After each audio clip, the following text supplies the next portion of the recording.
C'est un jour de joie, c'est un jour de fête, c'est un jour de célébration. C'est un jour où Dieu fait les choses à l'envers. En fait, ce qu'on vient de vivre maintenant, c'est ce que dans mon cœur, je pensais qu'on allait vivre après le message. Donc on va faire le message maintenant pour expliquer qu'est-ce que Dieu attend de nous, qu'est-ce que Dieu veut faire avec nous. Notre mot d'ordre pour cette année, c'est « Ayez foi en Dieu ». C'est une injonction que Dieu nous donne. Dieu veut faire de nous ce peuple de foi.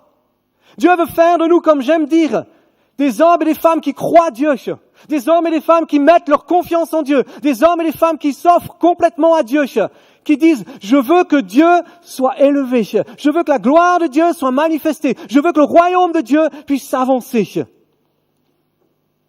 C'est pour ça que quand vous rentrez, ou comme c'est marqué, c'est un lieu de vie pour équiper un peuple de foi.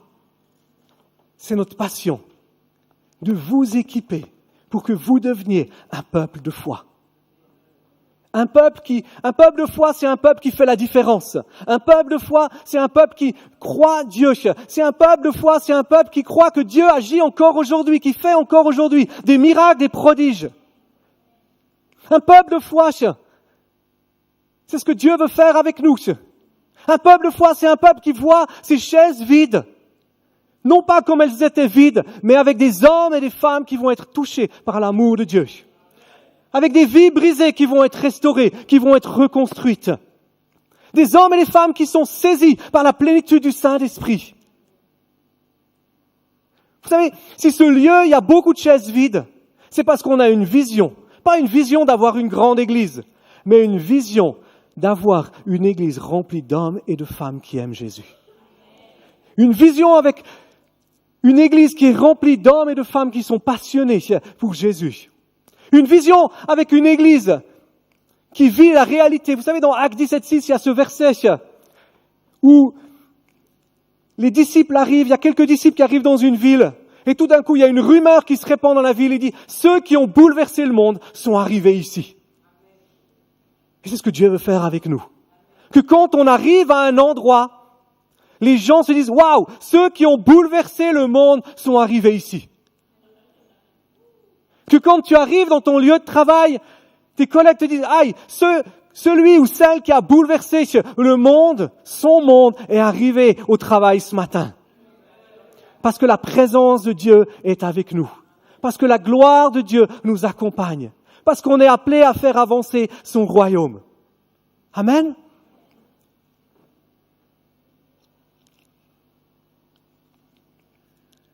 C'est avec nous que Dieu a choisi d'agir.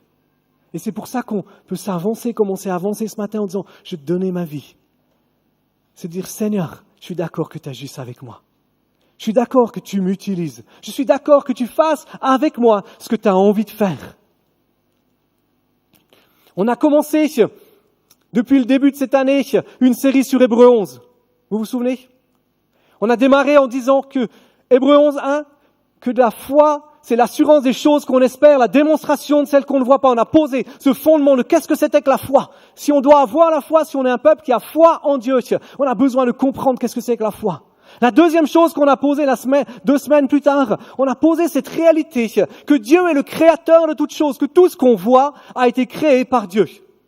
Que c'est Dieu qui tient tout entre ses mains, que c'est Dieu qui agit comme il veut, quand il veut, avec puissance. Amen.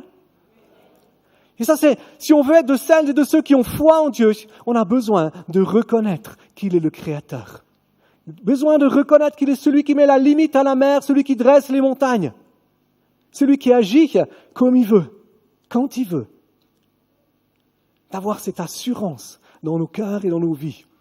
Aujourd'hui, on va continuer dans cette lignée-là, on va lire dans Hébreux 11:4.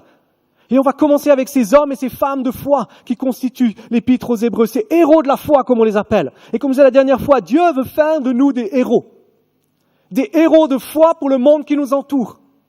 Dieu veut faire de toi un héros de foi pour le monde qui t'entoure. Quelqu'un qui va bouleverser ton monde pour le royaume de Dieu. Amen. Est-ce que tu crois que Dieu peut faire de toi un héros?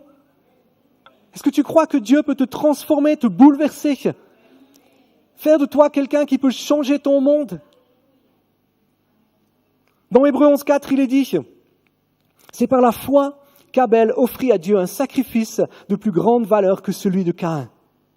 Par elle, donc par la foi, il fut déclaré juste, Dieu lui-même rendant témoignage à ses offrandes, et par elle, quoique mort, il parle encore. Abel, on va lire dans Genèse 4, et on va voir exactement qu'est-ce qui s'est passé. Il n'a pas fait grand-chose, Abel. Et pourtant, c'est le premier qu'on trouve dans cette liste des héros de la foi. Il a juste fait une offrande à Dieu. Et parce qu'il a fait une offrande à Dieu, il est le premier de la liste des héros. Genèse 4, il est dit, l'homme connut Ève, sa femme, donc c'est Adam. Elle devint enceinte et accoucha de Caïn. Elle dit, j'ai mis au monde un homme avec l'aide de l'Éternel. Et elle accoucha encore de son frère Abel. Abel devint berger de petit bétail et Caïn cultivateur. Au bout d'un certain temps, Caïn apporta des fruits du sol comme offrande à l'Éternel. Abel, lui aussi, apporta des premiers-nés de son petit bétail avec leur graisse. L'Éternel porta un regard favorable sur Abel et sur son offrande, mais il ne porta pas un regard favorable sur Caïn, ni sur son offrande. Caïn fut très irrité et son visage fut abattu. Ces deux frères font exactement la même chose apparemment. Ils offrent un sacrifice à Dieu. Personne ne leur a enseigné qu'ils avaient besoin de le faire. Mais tous deux font un choix. Il y en a un qui est cultivateur, il prend les fruits de son sol, de ce qu'il a cultivé, et il dit, je vais l'offrir à Dieu. L'autre, il est berger, qu'est-ce qu'il fait? Il prend le premier-né de son troupeau et il l'offre à Dieu. Et pourtant, il y en a un où Dieu dit, cette offrande, elle est agréable, et l'autre, il lui dit, cette offrande n'est pas agréable. Et souvent, on peut se poser la question, mais pourquoi? Pourquoi est-ce que l'offrande d'Abel est meilleure que celle de Caïn? Est-ce que c'est parce qu'il a versé du sang? Moi, je crois que l'offrande d'Abel a été agréable à Dieu parce que pour deux raisons. La première raison, c'est qu'il a offert le premier-né de son troupeau. Il a donné à Dieu les prémices. Il a mis Dieu à la première place. Il a fait le choix de dire, je donne ce que j'ai de meilleur à Dieu.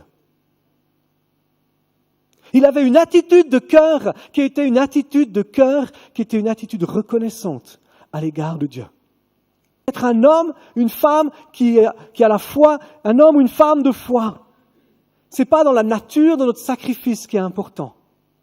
C'est pas le fait de s'approcher simplement devant le dimanche en disant, Seigneur, je te donne ma vie, mais c'est d'avoir ce cœur qui est déchiré devant Dieu. Je parlais de héros tout à l'heure, vous vous souvenez, la dernière fois, je parlais d'avoir un cœur qui est déchiré devant Dieu, où on déchire nos vêtements. Abel avait un cœur qui était déchiré devant Dieu. Il avait fait le choix de dire, je donne à Dieu avec une attitude de reconnaissance, avec une attitude de louange, avec une attitude de ce que je veux lui reconnaître sa souveraineté. Je lui donne mon meilleur. La foi, le principe de base de la foi, c'est de reconnaître que tout appartient à Dieu. Le principe de base de la foi, c'est de reconnaître qu'on doit lui donner notre meilleur. C'est de reconnaître qu'on doit tout lui donner. Vous savez, quand on donne le prémisse, quand Abel donne le premier de ses moutons, il fait le choix de dire, même si ma brebis ne donne plus de moutons, j'aurais donné à Dieu ce qui était bon. Alors que Caïn, lui, il ne donne pas les premières récoltes. Il a fait les récoltes, et quand il a fait les récoltes, il en met un côté pour lui. Et une fois qu'il a mis un côté pour lui, il en prend une partie et il la met sur l'autel en disant, je la donne à Dieu. Il s'est servi en premier. Et parfois dans nos vies, on fait exactement la même chose. On met Dieu dans des boîtes. On se dit, cette partie, lui, c'est pour Dieu. Je viens à l'église le dimanche, je donne mon dimanche matin à Dieu. Ce qui est déjà un acte de consécration pour certains extraordinaire, de se lever un petit peu plus tôt le dimanche matin. Mais après, les 6 autres jours de la semaine, je fais ce que j'ai envie. Je vis comme j'ai envie. Parfois, on se dit, je donne mon offrande à Dieu, mais le reste de ma vie et le reste de mon argent, j'en fais ce que j'ai envie. Parfois, on dit, je donne un petit peu de mon temps à Dieu pour aider mon prochain, pour aimer mon prochain, pour faire quelque chose pour mon prochain. Mais le reste de mon temps, j'en fais ce que je veux. C'est faire un sacrifice, comme Caïn a fait. Où il dit, je me sers en premier, et après, je mets Dieu à la deuxième place, troisième, peut-être quatrième, peut-être cinquième. L'offrande d'Abel est une expression de sa foi. L'offrande que tu as faite ce matin, quand tu t'es avancé devant, c'était l'expression de ta foi. De dire, je veux tout donner à Dieu. Je veux tout abandonner à Dieu. Je veux qu'il soit mon seul Seigneur et mon seul Maître. Dieu ne regarde pas à nos actions. Dieu regarde à nos cœurs. Dieu regarde à ton cœur ce matin. Dieu est celui qui sonde nos cœurs. Pasteur Michel disait tout à l'heure, il disait, si vous venez devant, c'est entre vous et Dieu. Et il disait, Dieu voit tout. Quand il dit Dieu voit tout, ça veut dire quoi? Ça veut dire Dieu voit le plus profond de nos cœurs. Dieu voit le plus profond de nos vies. Dieu voit qu'on n'est pas appelé à être des hommes et des femmes religieux, mais on est appelé à être des hommes et des femmes entièrement consacrés à Dieu. Être un peuple de foi, c'est un peuple qui est entièrement consacré à Dieu. Qui fait le choix de dire ma vie appartient à l'Éternel. Je vis pour Dieu, je dors pour Dieu, je mange pour Dieu, je respire pour Dieu. Tout ce que je le fais pour l'Éternel. Amen. C'est ce que Dieu veut faire avec nous. Dieu veut faire de nous une église qui fait ce choix de dire que tout appartient à Dieu. Dieu veut faire de nous un peuple qui fait ce choix de dire Dieu est toujours à la première place. Un peuple qui dit le zèle de ta maison me dévore. Un peuple qui a fait le choix de dire, comme dans les Proverbes 4, 23, il est dit, garde ton cœur plus que toute autre chose, car de lui viennent les sources de la vie. Un peuple qui choisit de dire, mon cœur est l'essence de ma vie, et je le donne à l'Éternel. Je le donne entièrement, je le donne totalement. Notre cœur, il y a quelques années, il y avait la mémé Marty qui était dans l'église. Et pendant combien de semaines, tous les dimanches matins, elle prophétisait. Et elle disait 3 mots. Donne-moi ton cœur. Tu te souviens, Michel? 3 mots. Tous les dimanches matins, semaine après semaine. Donne-moi ton cœur. Et ça revenait. Semaine suivante. Elle ne radotait pas. C'était un appel que Dieu lançait. Je crois que ce même appel, Dieu nous lance aujourd'hui. Donne-moi ton cœur.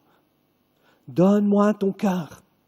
C'est l'appel de Dieu pour nos vies. Donne-moi ton cœur, vis à 100% pour l'Éternel. Donne-moi le centre de ta vie. Donne-moi ta raison d'être. Donne-moi ta raison de vivre. Ou plutôt, fais de l'Éternel ta raison d'être et ta raison de vivre. Que Dieu, que ta relation avec Jésus ne soit pas un accessoire de ta vie, mais que ce soit le fondement. Que ce soit le fondement de nos vies, que ce soit la base de nos vies. Et c'est alors qu'on a la joie, c'est alors qu'on a la paix, c'est alors qu'on a le succès, c'est alors qu'on a la prospérité, c'est alors qu'on a la satisfaction, c'est alors qu'on a l'épanouissement. Quand on a ce cœur qui appartient entièrement à l'Éternel, sans mesure, sans limite, où on est prêt à dire à Dieu ce que toi tu veux. Et l'exemple d'Abel, c'est ça. C'est de dire, Seigneur, ce que toi, tu veux. Tout t'appartient. Mon troupeau t'appartient, je te le donne. Quand tu donnes, comme je disais tout à l'heure, quand tu donnes le premier-né de ton troupeau, tu donnes le meilleur de ton troupeau. Tu donnes le fruit de la jeunesse de tes brebis.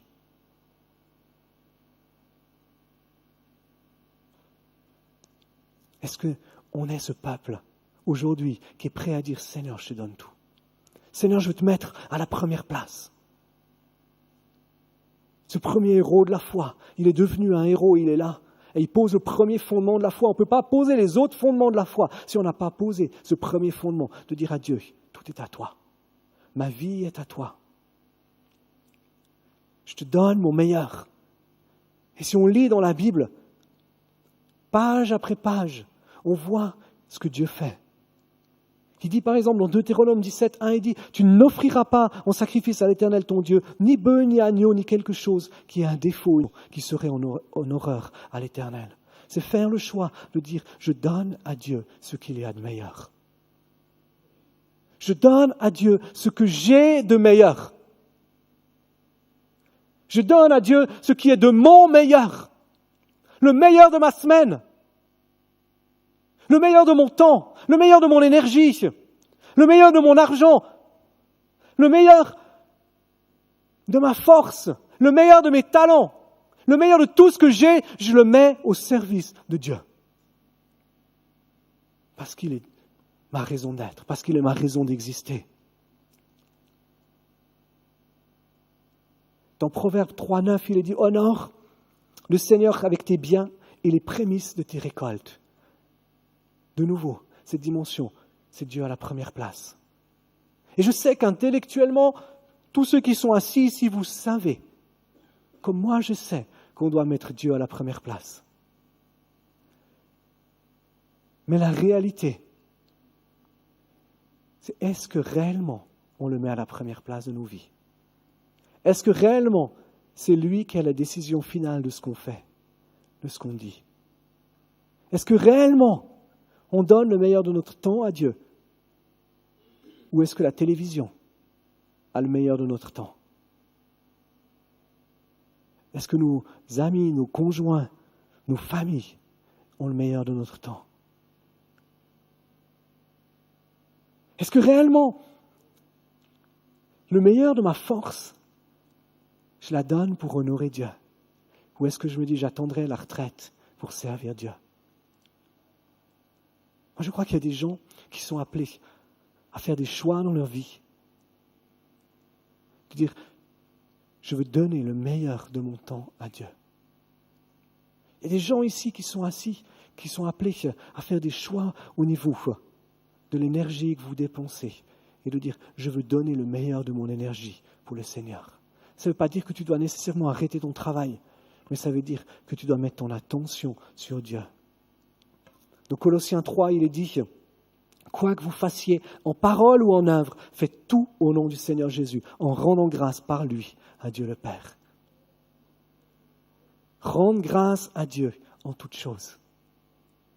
Tu es dans ton travail, au lieu de te plaindre de tes collègues, de te plaindre de ton chef, de te plaindre de tes conditions de travail, tu peux lui dire, Seigneur, merci pour ce travail que tu m'as donné. Je veux te louer pour cela. Et je veux faire de ce travail une occasion de te louer, de t'adorer, de te glorifier. Je veux faire de mon travail une occasion de faire avancer ton royaume. Je veux donner mon meilleur dans tout ce que je fais, dans tout ce que je suis. Je donne de mon meilleur. Je fais le choix de dire que Dieu est à la première place. J'arrive dans mon lieu de travail et puis je peux dire, Seigneur, merci parce que c'est toi qui m'as précédé ici. C'est toi qui règnes dans ce lieu. J'arrive dans ma maison, j'arrive dans ma famille. Je peux dire, Seigneur, merci parce que je veux donner mon meilleur. Je veux que ton nom soit élevé. Je veux que ta gloire soit manifestée. Je veux que ce que toi t'as prévu se fasse. Pas ce que moi j'ai prévu, mais ce que toi tu veux. Dire, où est notre priorité? De pouvoir, on a pris ce temps tout à l'heure où Christian disait, écoutons Dieu. De pouvoir écouter Dieu. Moi je dis si tu donnes le meilleur de ta journée à Dieu, qu'est-ce que Jésus faisait pour donner le meilleur de sa journée à Dieu? La Bible nous dit qu'il se levait tôt le matin pour prendre du temps avec son Père. Prendre le meilleur et donner le meilleur à Dieu, c'est faire le choix de dire je veux me lever plus tôt avec Dieu, avant que je puisse être dérangé par les coups de téléphone, avant que je puisse être dérangé par les enfants, avant que je puisse être dérangé par ci ou par ça. Je fais le choix de dire je donne de mon meilleur. Pourquoi est-ce qu'on a mis une réunion de prière le lundi matin à 6h du matin? C'est parce qu'on veut donner le meilleur de la semaine à Dieu. On veut lui dire notre semaine, elle commence avec toi. C'est toi qui es le maître de cette semaine. Est-ce que c'est facile de se lever à 5h pour être là à 6h? Non. Mais c'est faire le choix de dire, je veux que Dieu soit à la première place dans cette semaine. Pourquoi est-ce qu'on a mis 3 jours de jeûne, tous les premiers 3 jours, lundi, mardi et mercredi du mois? C'est parce qu'on veut dire, Seigneur, c'est toi qui es à la première place. Et t'es plus important que le fait de manger pendant 3 jours. Et on veut t'honorer, on veut te glorifier. C'est le fait de dire, Seigneur, c'est toi qui es à la première place. Et on a besoin d'actions concrètes pour ce genre de choses. Caïn a fait un acte religieux. Il a fait un sacrifice, entre guillemets, qui était un acte religieux. Il a simplement donné les choses comme ça. Le fait de donner nos prémices, le fait de donner notre meilleur, c'est un acte de foi. Et c'est ça la différence. Dieu veut qu'on soit des hommes et des femmes qui font des actes de foi. Et la foi, c'est simple. C'est simple de prendre le meilleur. C'est simple de prendre ce qui est en premier et de le donner à Dieu, non? C'est pas compliqué. C'est juste un choix. C'est juste une décision. C'est reconnaître que tout appartient à Dieu.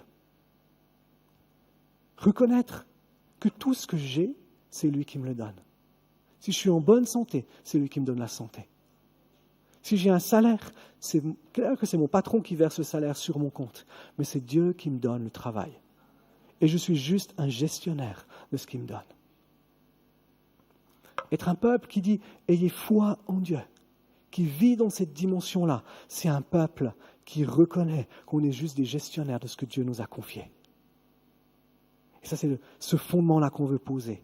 On voit cet exemple aussi dans Marc 10. Vous savez l'histoire de ce jeune homme riche qui vient vers Jésus. Il vient vers Jésus et dit « j'ai obéi à tout, j'ai tout fait ce que tu m'as demandé, j'ai accompli tous les lois, tous les règlements, je les ai faits les uns et les autres. Qu'est-ce que je dois faire pour hériter la vie éternelle ?» Qu'est-ce que lui dit Jésus? Jésus ne le confronte pas en faisant « ok, ça c'est fait, ça c'est fait, ça c'est fait ». Il lui dit « va, vends tout ce que tu as et suis-moi ». Et je ne veux pas vous dire qu'on doit vendre tout ce qu'on a et suivre Jésus. Ce que je veux dire, c'est qu'on a besoin. Quand Jésus dit à ce gars, va, vends tout ce que tu as et suis-moi, c'est le fait de lui dire, ce qui te possède, sépare-toi-en. Ce qui a plus de place dans ton cœur que moi, sépare-toi-en. Suis-moi, entre dans la dépendance. Être un peuple de foi, c'est un peuple qui dépend de Dieu. C'est un peuple qui est prêt à dépendre de Dieu. Et dépendre de Dieu, ça coûte. Dépendre de Dieu, c'est difficile. Mais on ne peut pas être un peuple de foi si on n'apprend pas à dépendre de Dieu 100%. Tu ne peux pas être un homme, tu ne peux pas être une femme de foi si Dieu n'est pas à la première place. Abel, la Bible dit qu'il a offert les prémices et qu'à cause de ça, il a été considéré comme juste. Avant même Jésus, déjà, on a la justice qui s'acquiert par la foi. Nos actes, parce qu'il fait le choix de dire « je mets Dieu à la première place », il est considéré comme juste. Nos actes de foi, c'est ce qui nous justifie. C'est notre foi qui nous rend juste devant Dieu. Ce n'est pas rien d'autre que ça. Il dit qu'il est approuvé par Dieu. Dépendre de Dieu.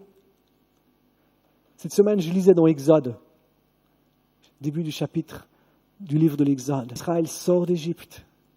Qu'est-ce que la première chose que Dieu fait avec eux? Il les apprend à dépendre de lui. Ils arrivent dans le désert. Et Dieu leur dit maintenant, tous les matins, vous allez vous lever tôt et vous allez aller chercher la manne et vous allez la ramasser. Si vous gardez la manne, pour le lendemain, elle sera pourrie. Imaginez ça. Tu ouvres ton frigo et tu as à manger pour aujourd'hui. Mais il n'y a pas pour demain. Le lendemain, tu ouvres ton frigo et il y a à manger pour la journée, mais pas pour le lendemain. C'est exactement ce que vivait le peuple. Est-ce que vous vous sentiriez confortable avec ce genre de situation? Moi pas. Honnêtement, moi pas. Que je vais payer ma facture demain? Comment est-ce que je vais manger demain? Je ne sais pas. C'est inconfortable. Complètement inconfortable. Mais c'est ce que Dieu a amené ce peuple à faire. Pendant 40 ans, il les a conduits dans le désert de cette manière-là. Ils ne savaient pas si le lendemain, la fidélité de Dieu allait se renouveler ou pas. Et Dieu veut nous conduire dans cette dimension-là, où on compte sur sa fidélité, au lieu de compter sur notre salaire, au lieu de compter sur notre avenir, sur notre pension, sur ces choses-là. Se dire, avant toute chose, je compte sur toi. Ma foi, elle est en toi et en toi seul. Mon espérance, elle est en toi et toi seul. Quoi que ce soit que tu me demandes, je vais le faire parce que tu es le patron, parce que tu es le maître. Et c'est toi qui tiens tout entre tes mains. Un des domaines sur lesquels on est probablement le plus éprouvé, c'est le domaine de nos finances. Parce que c'est quelque chose qu'on aime maîtriser.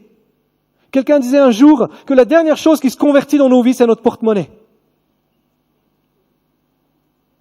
Parce que c'est vrai, parce que c'est ce qu'on aime tenir. Si tu veux être un homme ou une femme de foi, on a besoin d'apprendre à mettre nos prémices devant Dieu, à donner à Dieu notre meilleur, à donner à Dieu ce qui commence. Lisons ensemble Malachie. On va parler de la dîme. Moi, je crois que la dîme, c'est quelque chose de bon. Je crois que la dîme, c'est pas quelque chose qui est là pour autre chose que pour nous apprendre l'obéissance. La dîme, elle est là pour un seul but, pour nous apprendre à vivre dans la dépendance de Dieu. Malachie 3, au verset 10, il est dit « Apportez à la maison du trésor toute la dîme, afin qu'il y ait des provisions dans ma maison. Mettez-moi de la sorte à l'épreuve, dit l'Éternel des armées, et vous verrez si je n'ouvre pas pour vous les écluses du ciel, si je ne déverse pas pour vous la bénédiction au-delà de toute mesure. Pour vous, je menacerai celui qui dévore et ne vous détruira pas les fruits du sol, et la vigne ne sera pas stérile dans vos campagnes, dit l'Éternel des armées. Toutes les nations vous diront heureux, car vous serez un pays de délices, dit l'Éternel des armées. Mettez-moi de la sorte à l'épreuve en amenant la dîme. Qu'est-ce que c'est que la dîme? La dîme, c'est la première partie de notre revenu. C'est aussi simple que ça. C'est la première partie de notre revenu, c'est faire le choix de dire la première partie de mon revenu, je la donne à l'Éternel. Je reconnais que tout ce que je reçois, ça vient de Dieu et je le redonne à Dieu. Je reconnais que tout ce que j'ai, lui appartient et que dans sa grâce, il me laisse en gérer 90% et mais les 10 premiers pourcents, ils sont à lui. Quelqu'un disait un jour, c'était à l'école biblique à Réma, quelqu'un a posé la question à un prof en lui disant, mais est-ce qu'il faut donner la dîme sur le brut ou sur le net? Et le prof a répondu, moi j'aime beaucoup cette réponse, il a dit, ça dépend si tu veux une bénédiction brute ou nette. Quand on amène notre dîme, on n'amène pas parce qu'il y a des besoins dans l'église. Quand on amène notre dîme, c'est pas parce qu'on veut que l'église grandisse ou que l'église se développe. Quand on amène notre dîme, on fait le choix de dire, j'amène ma dîme à la maison du trésor, là où je suis nourri, parce que je reconnais que Dieu est mon Seigneur. Je reconnais que Dieu est mon maître. Et quand je prends ma dîme et que je la mets dans le tronc, je fais un acte de foi. Je fais l'acte de foi de dire, Seigneur, tout ce que j'ai t'appartient.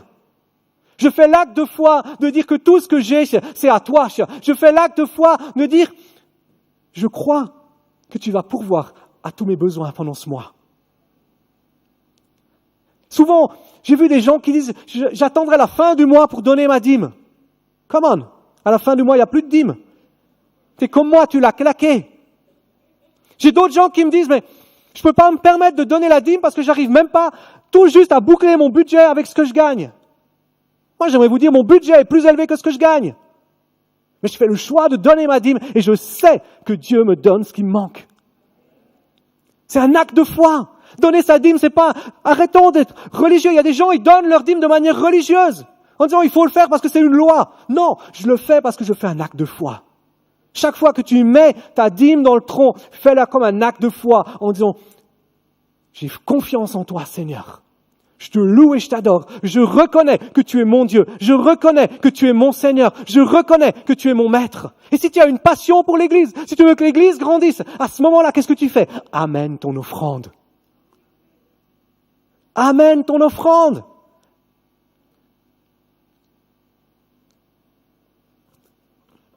Je sais que je touche peut-être un sujet sensible pour certaines personnes. Mais si Dieu veut faire de nous un peuple de foi, on a besoin d'être droit, d'être juste. On a besoin de faire ce qui est normal. On a besoin de savoir reconnaître notre dépendance entière et totale à Dieu. Ne mettez pas dans ces troncs si vous n'avez pas de conviction. Mettez parce que vous avez une conviction. Mettez parce que vous êtes prêt à dire « je veux mettre Dieu à l'épreuve ». Ça veut dire « je veux mettre Dieu à l'épreuve en reconnaissant qu'il est souverain et qu'il règne ». Et je peux vous garantir une chose, c'est qu'il y a un principe spirituel qui est là. Si on honore Dieu, Dieu libère la bénédiction. C'est obligatoire.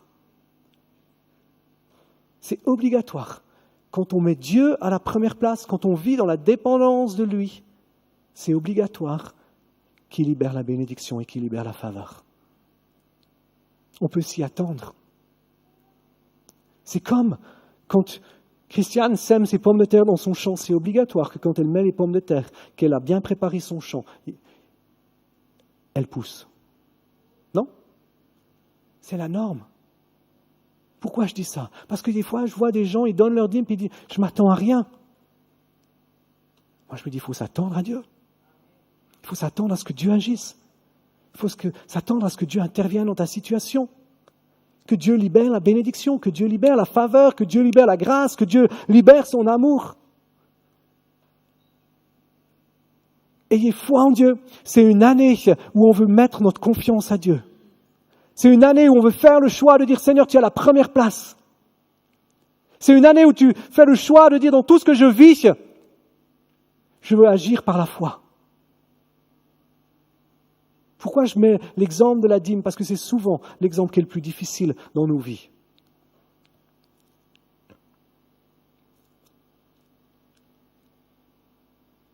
Reconnaissons notre dépendance de Dieu. Tout à l'heure, on va apporter nos dîmes, nos offrandes, qu'on puisse le faire comme un acte de foi. Que tu puisses prendre ton offrande et avant de la mettre dans le tronc, tu peux dire, Seigneur, je m'attends à toi. Je reconnais que tout t'appartient et je sème pour toi. Je sème dans ton royaume. Une autre chose qui se passe avec Caïn et Abel, c'est de dire que des fois on a tendance à juger Caïn. On a tendance à juger ce qu'il a fait, ce qu'il a vécu, en se disant, c'est le premier assassin. Abel était le premier martyr de toute la Bible, il est mort pour sa foi. Caïn était le premier à être condamné par Dieu. Et peut-être que ce matin, tu te dis, mais moi, j'ai un cœur qui n'est pas encore prêt à être à 100% donné à Dieu. J'ai un cœur qui n'est pas encore prêt à être 100% à me consacrer à l'Éternel. J'ai peur. J'ai certaines craintes, j'ai certaines appréhensions. Regardez ce que Dieu dit dans Genèse 4, 6 et 7. Lorsque Dieu n'honore pas Caïn, n'honore pas le sacrifice de Caïn, Dieu ne condamne pas Caïn. Avant de le condamner, il fait un choix. Il dit, Dieu dit à Caïn, pourquoi es-tu irrité? Pourquoi ton visage est-il abattu? Si tu agis bien, tu relèveras la tête. Mais si tu n'agis pas bien, le péché est tapis à ta porte et ses désirs se portent vers toi. Mais toi, domine sur lui. Waouh!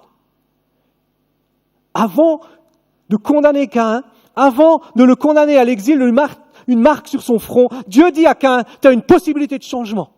Il y a une possibilité pour toi que les choses soient différentes. Tu as un choix à faire, mon gars. Si tu agis bien, tu vas relever la tête. Mais sinon, le péché est tapis à ta porte et il va dominer sur toi. Pourquoi est-ce que quand on met Dieu à la première place, on fait un acte de foi aussi? C'est parce qu'on se libère de la puissance du péché dans nos vies. On empêche le péché de dominer sur nos vies. Mettre Dieu à la première place, c'est écraser la tête du diable. C'est aussi simple que ça. Et si ce matin, tu t'es dit, moi j'aurais dû m'avancer tout à l'heure quand les autres se sont avancés. Tu dis, moi j'ai besoin, je sais que Dieu n'est pas à la première place dans ma vie. C'est le moment de faire un choix. C'est le moment de faire le choix de dire, je veux mettre Dieu à la première place dans ma vie. Je ne veux pas laisser le péché être tapis à ma porte et dominer sur ma vie. Je veux que Dieu domine dans ma vie. Je veux que la présence de Dieu domine dans ma vie. Amen. Et on va prendre dans un instant, on va prendre la Sainte Seine. Et que pendant ce temps de Sainte Seine, tu puisses faire ce choix. Prendre cette décision de dire, je veux que tu domines dans ma vie, Jésus. Je veux que tu règnes dans ma vie. Je veux que tu sois mon Seigneur, que tu sois mon Maître. Que demain matin, quand tu te lèves, tu puisses faire ce choix, de dire, Seigneur, je te donne ma vie. Je vis pour toi. Que mardi matin, quand tu te lèves, ta première pensée, si tu ne l'as pas encore en première pensée, marque sur ton miroir Jésus à la première place, à la salle de bain. Et tu te souviens qu'il est le Maître, qu'il est le Seigneur. Moi, je crois que Dieu a prévu qu'on soit cette Église qui est passionnée pour lui. Que Dieu a prévu qu'on soit ce peuple qui s'encourageons les autres, les uns et les autres, à mettre Jésus à la première place. Qui s'encourageons dans cette foi-là. Peut-être que ce matin, tu es là et tu n'as même pas encore rencontré ce Dieu. Tu n'as pas encore véritablement vécu cette vie avec Jésus. Tu ne lui as pas réellement dit, Jésus, je veux que tu sois mon Seigneur, que tu sois mon Sauveur. J'ai besoin que tu pardonnes mes fautes, que tu pardonnes mes erreurs. Je veux dire, si tu n'as pas encore fait ça et qu'aujourd'hui tu veux le faire, ce que j'aimerais, c'est qu'à la fin du culte, tu puisses venir me voir et qu'on puisse prier ensemble. J'aimerais pouvoir te conduire dans cette prière, dans cette rencontre avec Jésus, où tu peux mettre ta confiance en lui. Tu peux mettre ton espérance en lui. Saint-Esprit, merci pour ta présence. Merci pour chaque cœur, chaque vie qui sommes là ce matin. Je demande que tu viennes nous visiter, que tu viennes nous toucher. Je renverse tout raisonnement, toute hauteur qui s'élève contre ta connaissance, contre la révélation de qui tu es. Et je demande, Saint-Esprit, que tu viennes nous montrer aux uns et aux autres s'il y a quelque chose dans nos vies qui est plus grand et plus important que toi, que tu nous le montres.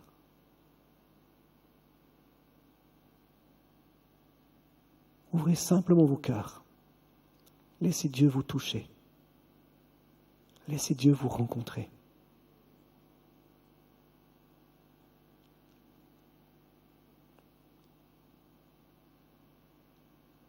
Tu as la crainte de manquer. La crainte de manquer est plus importante, plus grande dans ton cœur que la confiance en Dieu. Tu as besoin de faire un choix. Le choix de dire, mais Seigneur, j'ai confiance en toi. Je crois. Je refuse ces peurs. Tu m'aimes.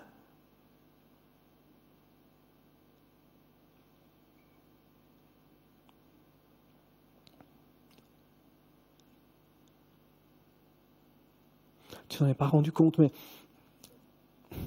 ton travail a pris plus de place que ta relation avec Dieu. Ton travail est plus important. Tu as besoin de faire le choix ce matin de pouvoir dire, Seigneur, c'est toi à la première place. Commence à lui dire merci pour le travail qu'il t'a donné. Demande-lui qu'il t'aide à utiliser ce travail pour sa gloire. Quoi que ce soit que Dieu te montre ce matin, fais le choix, prends les décisions.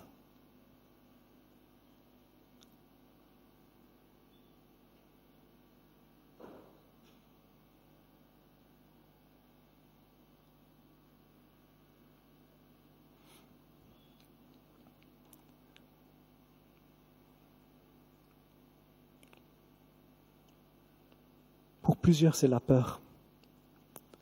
Je parlais de la peur de manquer, mais pour plusieurs, c'est des peurs. Tu laisses la peur t'empêcher de mettre Dieu à la première place. Ce que tu as besoin ce matin, c'est de faire confiance à Dieu. De fixer tes yeux sur Jésus. De réaliser qu'il a donné sa vie pour toi. Il ne peut rien faire de plus. Qu'il a déjà tout donné. Qu'il est celui qui t'aime, qu'il est celui qui prend soin de toi. Qu'il est celui qui, comme David le dit, qui à la fin de sa vie, il va dire, j'ai jamais vu le juste être abandonné. Le juste, c'est celui qui vit par la foi. Simplement, commence à louer Dieu pour sa bonté, pour son amour, pour sa fidélité. Prends autorité sur tes peurs.